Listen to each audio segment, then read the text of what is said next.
जय Hind. EVS NCERT के जो आपके सीटेट के संभावित प्रश्न हैं जो आपके एग्ज़ाम में पूछे जा सकते हैं 2022 में जो होने वाला सीटेट है उसके लिए, तो आज हम प्रैक्टिस करेंगे। देखते हैं कि आपके कितने क्वेश्चन सही होते हैं। आप अपनी तैयारी को भी परख सकते हैं। पहला क्वेश्चन है, मिट्टी की परत के 1 इंच के गठन में कितने साल लगते हैं?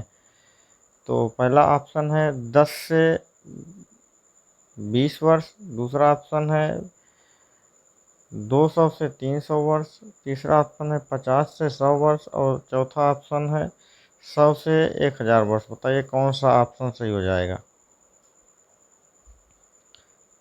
फटाफट बताइए कौन सा ऑप्शन सही हो जाएगा। तो इसका जो ऑप्शन सही होगा ऑप्शन डी सही हो जाएगा। क्या हो जाएगा? डी सही हो जाएगा। और साथ में एक बात बता दें, जो लोग चैनल पे भी नए हैं वो लोग चैनल को सब्सक्राइब कर लें। अब हमारी प्रैक्टिस वाली सीरीज शुरू हो चुकी है और साथ में बेल आइकन भी प्रेस कर देंगे।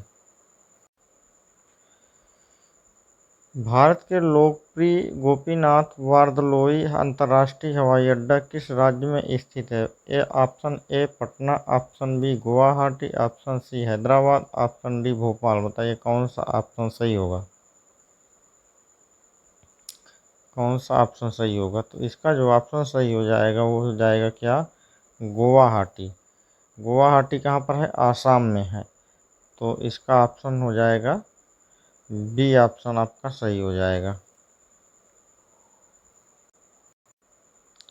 अगला क्वेश्चन है, निम्नलिखित में से कौन से रोग जन्मजात हैं? पहला है हीमोफीलिया, दूसरा है हैजा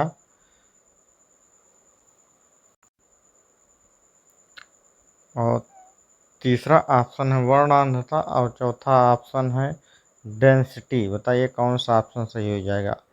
ऑप्शन ए में पहला, दूसरा, ऑप्शन बी में दूसरा, तीसरा, ऑप्शन सी में तीसरा, चौथा, ऑप्शन डी में जो है आपका पहला, तीसरा। तो इसका जो ऑप्शन सही हो जाएगा ऑप्शन डी सही हो जाएगा। क्या सही हो जाएगा? डी सही हो जाएगा।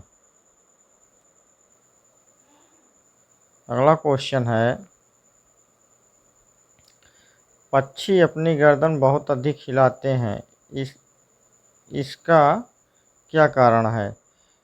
तो पहला है वे उड़ सकते हैं, कारण है। दूसरा है पक्षियों की आँखों की पुतली घूम नहीं सकती। तीसरा है पक्षियों की आँखें छोटी होती हैं। और चौथा ऑप्शन आपका है उनके कान पंखों से ढके होते हैं। तो बताइए कौन सा ऑप्शन सही हो जाएगा?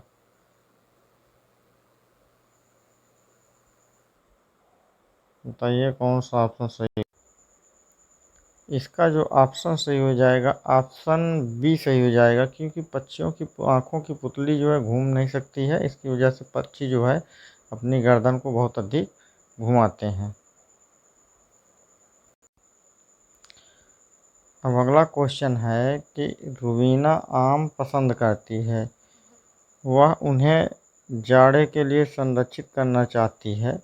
निम्नलिखित में से कौन सा तरीका संरक्षण के लिए सर्वाधिक उपयुक्त है? पहला है ऑप्शन ए है जूस तैयार करना और वायुरोधी डिब्बे में संचित करना। ऑप्शन बी है प्लास्टिक के थैले में रखना। ऑप्शन सी है रेफ्रिजरेटर में संचित करना। ऑप्शन डी है अचार या आम पापड़ बनाना। हम इसको जब इसकी डिटेल वाली क्लास करवा रहे थे, कंटेंट वाला, जो पूरा ईवीएस एनसीईआरटी का पूरा कंटेंट करा रहे थे, तो उसमें मैंने मामूली त्राण के बारे में बताया था। हाँ, तो उसी लेसन से ये क्वेश्चन बना है। तो इसका जो आंसर है वो आंसर क्या हो जाएगा? आंसर इसका जो हो जाएगा वो हो जाएगा डी। क्या हो जाएगा? डी, मामूली त्राण मतलब आम पापड़। इसका ऑप्शन डी सही हो जाएगा। फिर अगला क्वेश्चन है कि हमारा पर्यावरण किससे निर्मित है?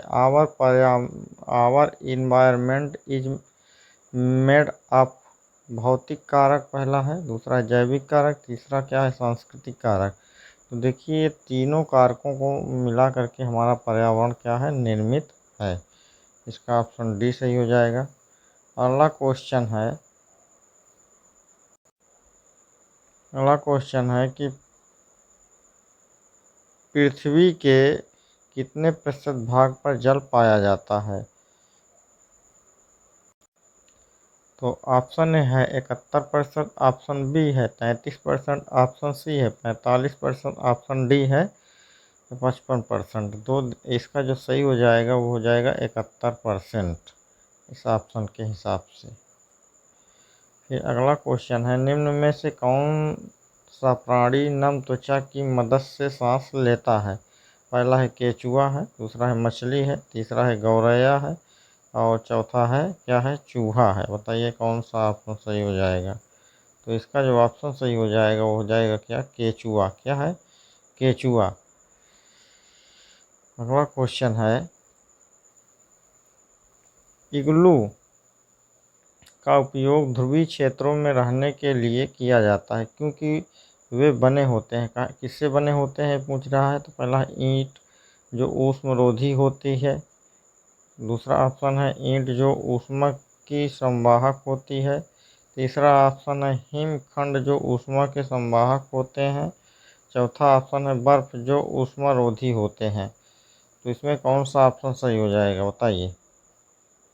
तो इसका जो ऑप्शन सही हो जाएगा, कौन सा ऑप्शन सही हो जाएगा, ऑप्शन डी सही हो जाएगा।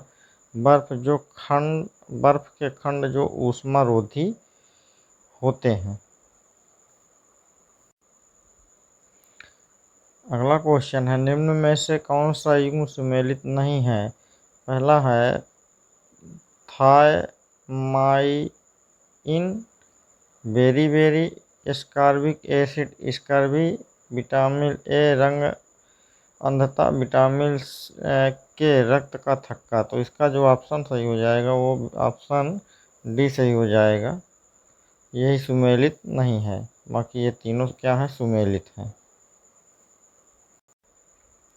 अगला क्वेश्चन है कि ओलंपिक के आदर्श वाक्य में एलटीएस शब्द का अर्थ क्या अर्थ है? तो पहला है उच्च, दूसरा है तीव्र, तीसरा है मजबूत, चौथा है कम। बताइए कौन सा ऑप्शन सही होगा? तो इसका जो ऑप्शन सही हो जाएगा, इसका जो ऑप्शन सही हो जाएगा, ऑप्शन ए सही हो जाएगा। अगला क्वेश्चन है,